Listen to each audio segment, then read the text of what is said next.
Atención, en todas las plataformas de Madero. Comienza Conversando. Media hora cruda y directa para desmenuzar la política y a los políticos. Conversando con Carlos Cantero y Percival Madero.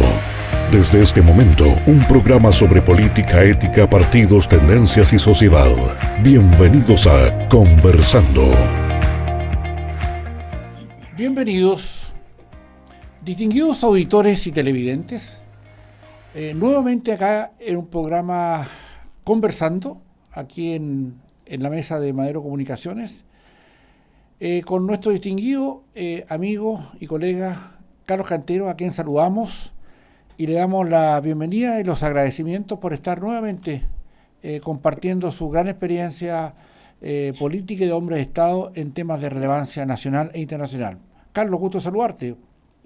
Percio, al gusto de saludarte a usted, amiga y amigo auditor de las plataformas Madero. Un saludo muy cariñoso y estamos disponibles para conversar sobre la actualidad de nuestro país y del mundo. Así es. Carlos, mira, el primer tema es un tema importante que tiene que ver con un asunto, una decisión política que ha tomado el pueblo brasileño, que ha elegido finalmente con una gran votación a Jair Bolsonaro, un ex capitán de ejército de Brasil y, digamos, un hombre ligado a la derecha, algunos dicen a la extrema derecha. Tu opinión respecto a eso y qué es lo que finalmente,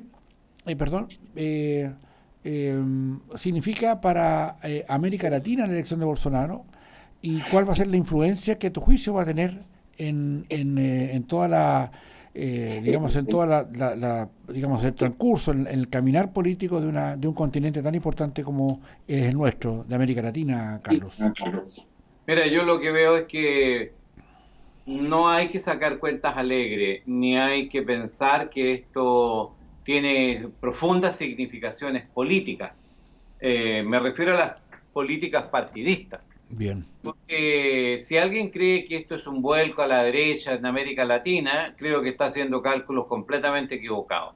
Aquí lo que ha pasado es que una pésima administración que ha tenido claros visos de corrupción, de sinvergüenzas, de abusadores que se han robado el patrimonio público al servicio de intereses particulares o de intereses partidistas, ha recibido la respuesta proporcional de la ciudadanía que le ha dado una tremenda bofetada. Me refiero a todo esa área de Lula y compañía limitada. Bien. Partido de los Trabajadores, la izquierda brasileña ha tenido una derrota muy profunda.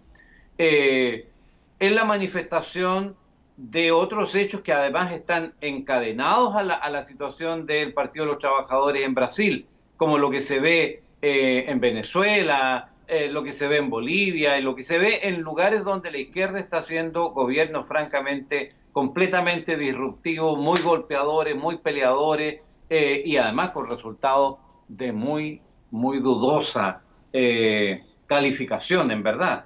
O sea, decir que en Venezuela se está haciendo un buen gobierno hay que estar francamente demente, o sea, hay que ser disparatado absoluto para defender una situación tan podrida, tan atentatoria a los derechos y a la dignidad de las personas, como lo que ocurre con el heredero de Chávez, el señor Maduro, hoy día en Venezuela. En consecuencia, en Brasil lo que se ha hecho es una cobrada de factura de la ciudadanía a un partido que sintió que podía hacer y deshacer.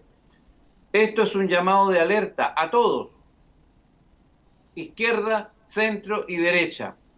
Si no se mira a la gente, si no se atiende a las necesidades del pueblo, si no hay preocupación por responder a las demandas de mejor calidad de vida, de mejores bienes públicos, la ciudadanía cobra cuentas. Ya no estamos en estas cosas de defendamos la izquierda a ultranza a toda costa. Hoy día hay pragmatismo, cada día más pragmatismo, y la gente joven está cada día más desapegada de lo partidista y dice, lo que es bueno me da lo mismo si viene de un lado o de otro, lo importante es que genere beneficios. Y yo creo que la pasada de cuenta en Brasil va por ese lado, me parece que ahí está lo sustantivo.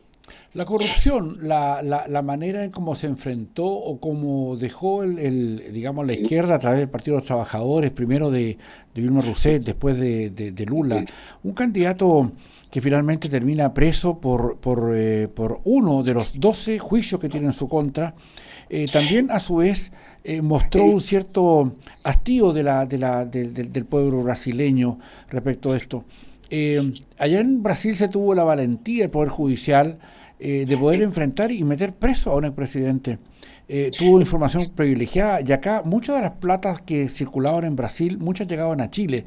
¿Tú crees que esa tenga alguna consecuencia finalmente? Porque ahora con Bolsonaro en la primera magistratura va a ser más fácil saber a quiénes trajeron los recursos, quiénes los recibieron, cuánto lo recibieron y cuánto fue lo que le pasaron. ¿No te parece a ti que eso abre una caja de Pandora interesante también respecto de las digamos, influencias que tuvo el dinero de la izquierda en Chile, de la izquierda brasileña en Chile, Carlos? Bueno, yo creo que efectivamente va a haber mayor transparencia, se va a romper la opacidad y vamos a poder saber con claridad quiénes son los que se han beneficiado de estas platas sucias, corruptas, robadas al pueblo por el Partido de los Trabajadores y que se administró a las redes de contacto y de apoyo a nivel latinoamericano, entre otros, en Chile, claramente identificados algunos ya a estas alturas. Pero mirado esto en un contexto más grande, quiero señalar que la gran temática que surge de aquí es que habrá que poner coto. De hecho, ya en Chile se empezó a poner coto, se empezó a parar todo lo que favorece la corrupción, particularmente el vínculo entre el dinero y la política. Porque aquí lo que queda de manifiesto, más allá del color, de que aquellos que hacen garga con los trabajadores terminen robándole a los trabajadores, robándole al pueblo, lo cierto es que aquí hay una situación de una relación perversa entre el dinero y la política. Y eso se da en la izquierda, se da en el centro y se da en la derecha. O sea, se da en todos los segmentos. Incluso se da entre estos jóvenes que aparecen como los Robin Hood, los jovencitos de la película hoy en Chile, por ejemplo, también aparecen en situaciones de manejos de recursos bastante cuestionables. El tema entonces de fondo es la vinculación entre el poder del dinero que termina corrompiendo a la izquierda, al centro y a la derecha. Y el dinero es un dinero que además ni siquiera es de un país en particular. Como todos sabemos, el dinero hoy es una network, es una red global en la que se mueve buscando espacios financieros más adecuados y funcionales, de tal manera que tampoco tiene que ver con un país en específico, sino que tiene que ver con grandes consorcios, en algunos casos privados y en el caso brasileño, por ejemplo, públicos. ¿Cómo empezó también, Carlos, el peso de la delincuencia desatada en Brasil? 60 y tantos mil muertos el año pasado, producto de matanzas, de ajuste de cuentas, narcotráfico.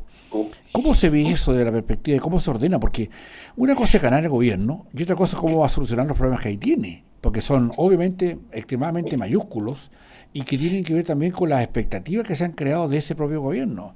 Atenta contra un gobierno de derecha, un gobierno de Bolsonaro, el país que está heredando, el país que le ha sido legado por la izquierda, digamos, brasileña, por el Partido de los Trabajadores, demore más en hacer algún arreglo o alguna rectificación de problemas que demoran muchas veces años en solucionar. ¿Cómo ves tú eso? Yo lo que visualizo es que hay un movimiento a nivel internacional que está orientándose en la lógica de romper los marcos teóricos que hasta hoy día han regido y que han sido impulsados por una fuerte corriente de izquierda vinculada a movimientos filosóficos globales, escuela francesa, escuela inglesa, escuela americana, escuela alemana de Frankfurt, Michel Foucault como el gran inspirador de todo esto, que ha generado políticas públicas impulsadas desde organismos internacionales, entre otros Naciones Unidas y la OEA, donde estamos levantando temas como, por ejemplo, la ideología de género, en detrimento de problemas agudísimos, como por ejemplo los jubilados y sus peores condiciones de vida. ¿Por qué estoy tocando el punto? Porque a mí me parece que Brasil va a tener la misma oportunidad que nosotros hemos visto en el último tiempo, por ejemplo en Rusia, con Putin. Bien. Rusia para los rusos. Los que quieran venir son bienvenidos, pero no para que nos hagan un país distinto en Rusia, sino que para que vivan como viven los rusos. Exactamente. Entonces, aquí hay una situación que a mí me parece muy interesante, porque yo creo que Bolsonaro va a caer en esta nueva tendencia de líderes mundiales que están diciendo libertad, toda la que quieran, derechos, todos los que quieran, siempre que los derechos tengan un correlato, obligaciones, siempre que las consecuencias tengan un correlato, responsable, que es un poco lo que se ve en todos los niveles. La gran controversia del alcalde de Santiago: quieren romper el mobiliario, sí, me lo pagan, y si no lo paga usted, lo va a pagar su padre, y si no, voy a perseguir responsables.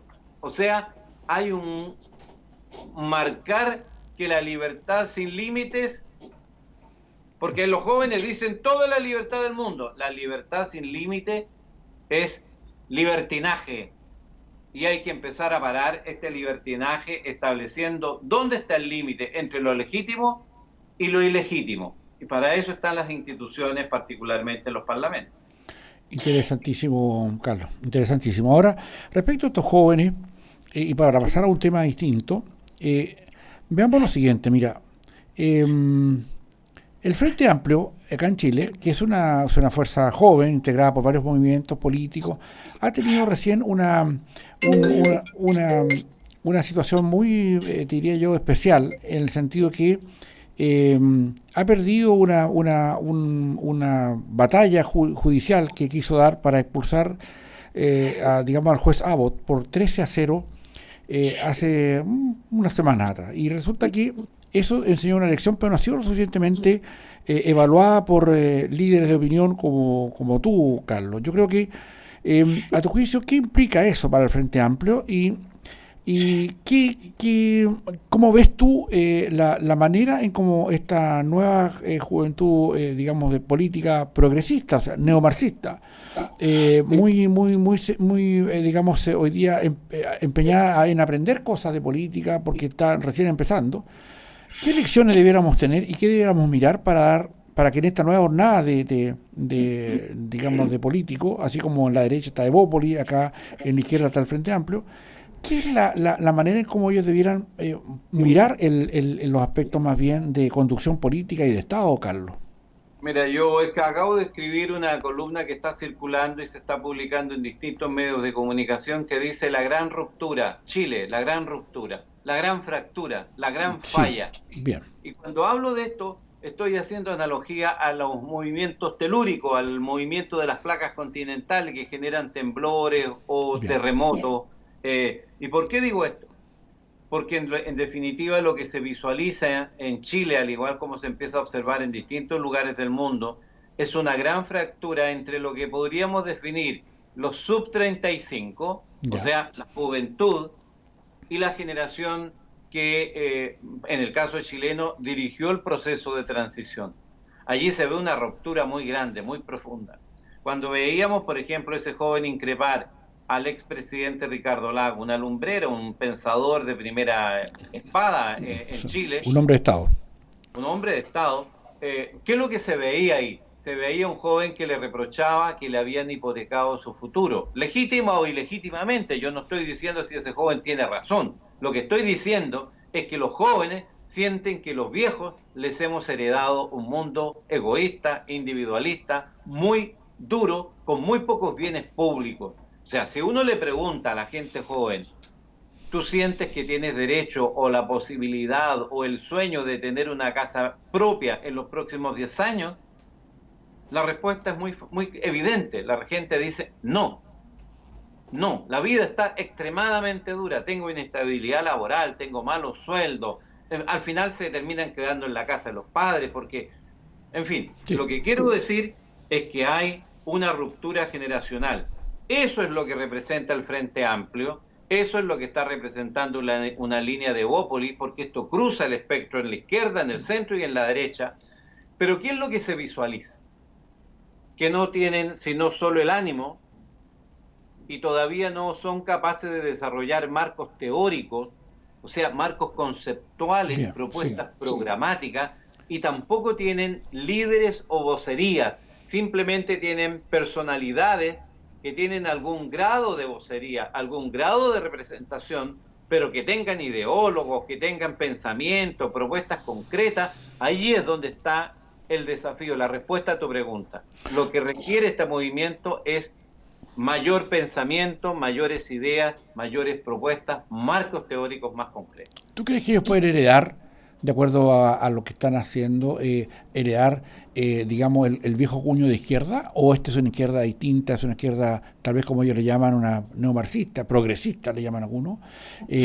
¿Tienen la posibilidad de poder entender ese proceso o esta mirada más bien lejana de lo que fue, digamos, la izquierda de otrora que está representada en la política de lo que fue digamos, la nueva mayoría, etcétera? ¿Hay algún vaso comunicante? Porque eso aparentemente le está trayendo algún tipo de dificultades para poder unirse a futuro, digamos, en una contienda donde ambos se apoyen para la elección de hombres de Estado, digamos, de políticos que sean capaces de poder representar en las municipalidades, en las intendencias, etcétera.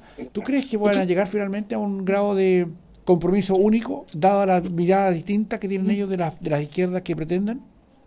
Hay tres cosas que se podrían comentar. Lo primero es que el peso de la urgencia electoral siempre genera situaciones especiales. Bien, ok. Esa es la primera cosa. La segunda cuestión es que los procesos sociales no son con la velocidad que nosotros creemos, son más lentos. Aquí hay una placa que se está hundiendo, que es la generación de la transición, y hay una placa que se está poniendo encima, que es la juventud, pero eso se va a demorar. Bien. Y lo tercero es que estamos en un cambio cultural de proporciones que algunos han llamado, en mi opinión, mal llamado la posmodernidad, otros le llaman la posverdad, y yo le llamo simplemente la emergencia de la sociedad digital, que al cambiar las tecnologías cambió todos los procesos de vida, incluida la política. Entonces, tiene algunas características, y la característica fundamental es que tiene que ver con intereses comprometidos por las distintas partes, o sea, un sentimiento de ¿qué hay para mí en esta propuesta? ¿Y por qué digo esto? Porque en definitiva uno visualiza que hay una generación de reemplazo que no está en la lógica, y aquí respondo exactamente a lo que tú preguntas.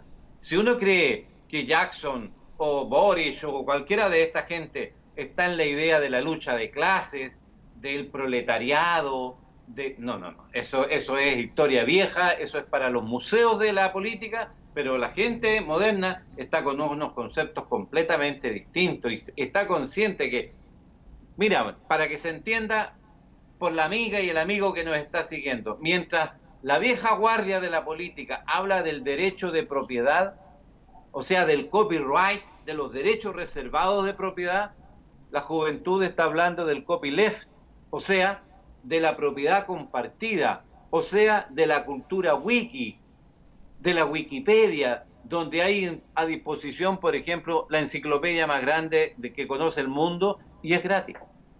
No sé, hay dos lógicas ahí que están chocando y que nadie se mueva a duda. La que va a triunfar es la de los jóvenes que se está imponiendo, pero eso va a requerir tiempo. Y en ese contexto, ¿cómo ves tú la idea o la cercanía, digamos, que ha tenido particularmente el Partido Comunista con el Frente Amplio en la medida que están buscando también un apoyo probablemente para un candidato presidencial propio que quiere llevar el Partido Comunista con el apoyo del Frente Amplio? ¿Hay alguna congruencia en eso? ¿O finalmente hay un manejo hábil de sectores más viejos de la política que quieren arrastrar a la juventud de ese sector a ideas ya más pasadas, más añejas, más vetustas? Me parece a mí que uno de los... Mira, a mí me llama mucho la atención, voy a ir directo al grano, me llama mucho la atención la estrategia del Partido Comunista. El Partido Comunista se parece mucho a la UDI. Bien. Buscan rostros bonitos, buscan chiquillas buenas mozas, que tienen buenas curvas, que son coquetas, lo mismo que hace la UDI. Ya. Entonces, hay un enfoque de política de reality, política de marketing. Bien. ¿Ah? En ese sentido, el PC ha actuado con una gran capacidad de adaptabilidad.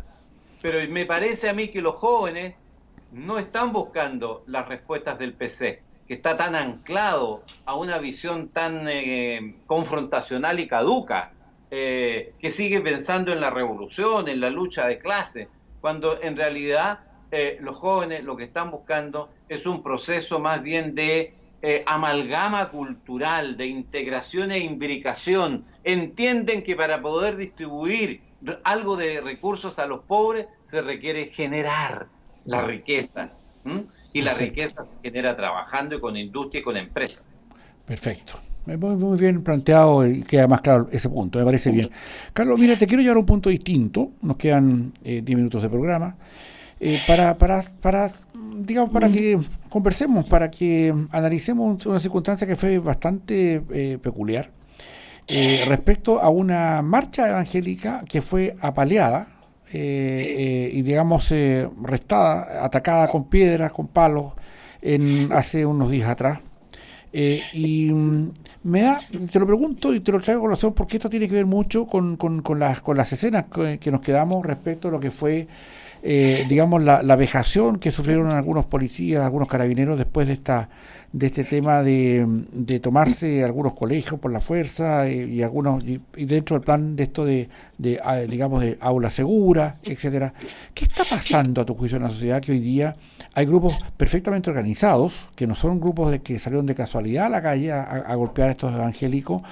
¿Qué pasa con eso y cómo de alguna manera interpretamos este fenómeno social que claramente tiene visos de una organización, tiene logística, tiene recursos para trasladar a mucha esta gente? ¿Qué pasa con esto y por qué no se ha ahondado respecto a quiénes son los responsables ideológicos de esta circunstancia? A tu juicio, ¿qué está pasando con esto? Y si finalmente esta violencia política que se genera no solamente en los colegios, sino que hoy día contra una marcha evangélica, de evangélicos, personas de trabajo, personas de esfuerzo, cristianas, etcétera. ¿Qué pasa en la sociedad y cómo interpretamos este fenómeno, Carlos?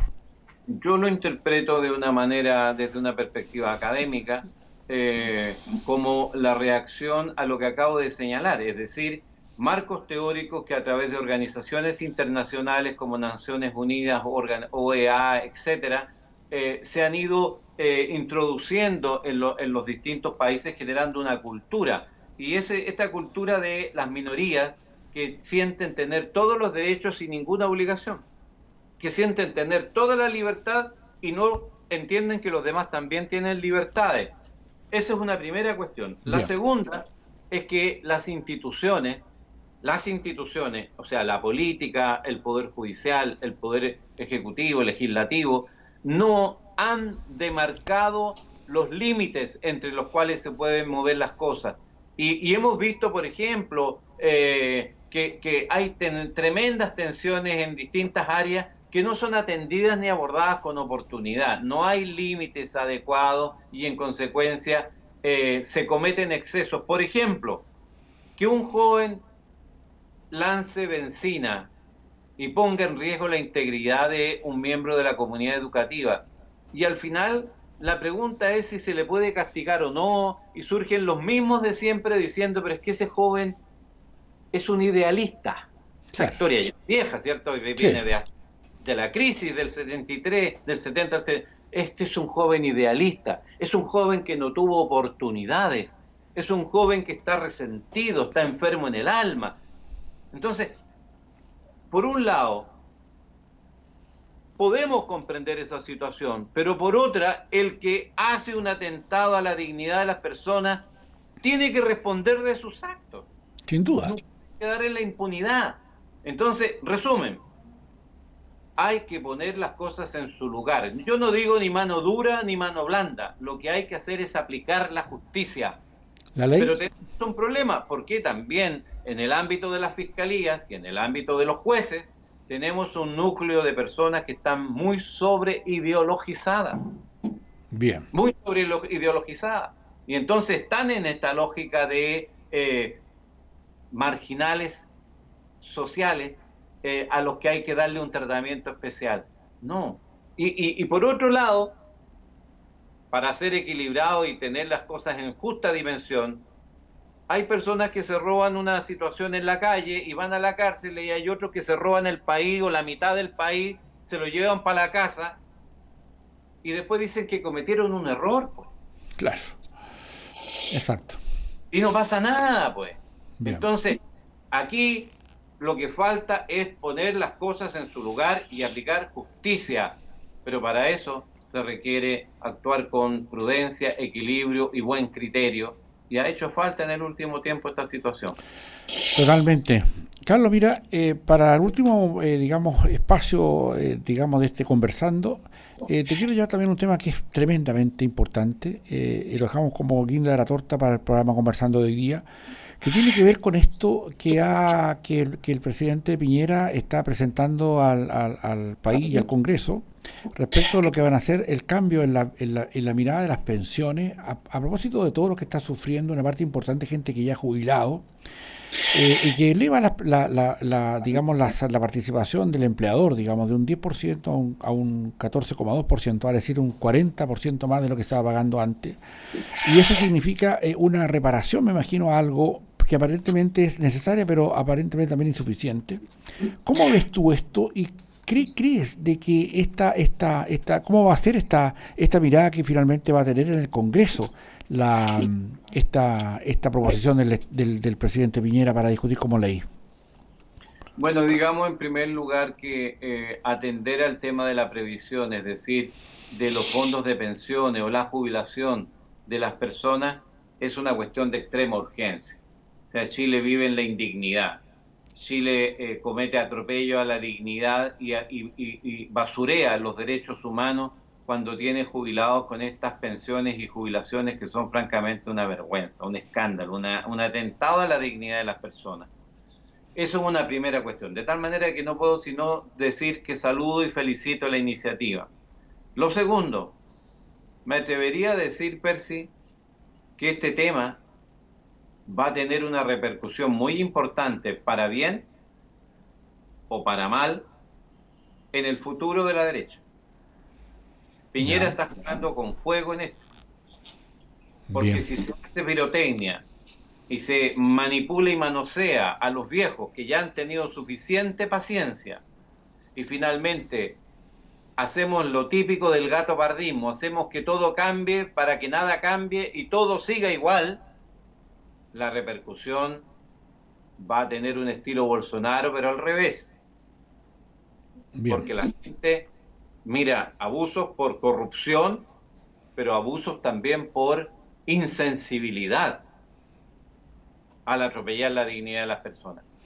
Yo creo que el desarrollo del tema de pensiones es muy, muy relevante y me parece que el gobierno debiera ponerle mucha atención, porque aquí los políticos pueden realmente recuperar mucha dignidad y mucha credibilidad si hacen bien su trabajo. Perfecto. En el ámbito del gobierno hay una doble obligación, porque no puede estarle metiendo la mano al bolsillo a las empresas sin hacer lo propio y seguir teniendo ineficiencias, derroche de dinero y permitiendo tanta dilapidación de recursos mal gestionados y mal usados, que también viene de la plata de todos los chilenos. De tal manera que el desafío, me parece a mí, va a ser uno de los desafíos más importantes que tenga el gobierno a lo largo de su gestión. Tenemos hombres de Estado en el Congreso lo suficientemente capaces y preparados para entender lo que se va a hacer acá, porque acá, aparte de esto, el gobierno no tiene mayoría en el Congreso, por lo tanto, esto va a ser una cosa de dificultad, y cómo finalmente esta mirada de cómo está expuesta la proposición de ley apunta también a entender si acaso acá no iríamos a tener digamos una pelea corta respecto a lo que pasó, por ejemplo, con el tipo de aula segura en el Congreso, y si esto va a traer finalmente consecuencias para entender que este es un paliativo, esto no finalmente probablemente no soluciona el problema ahora.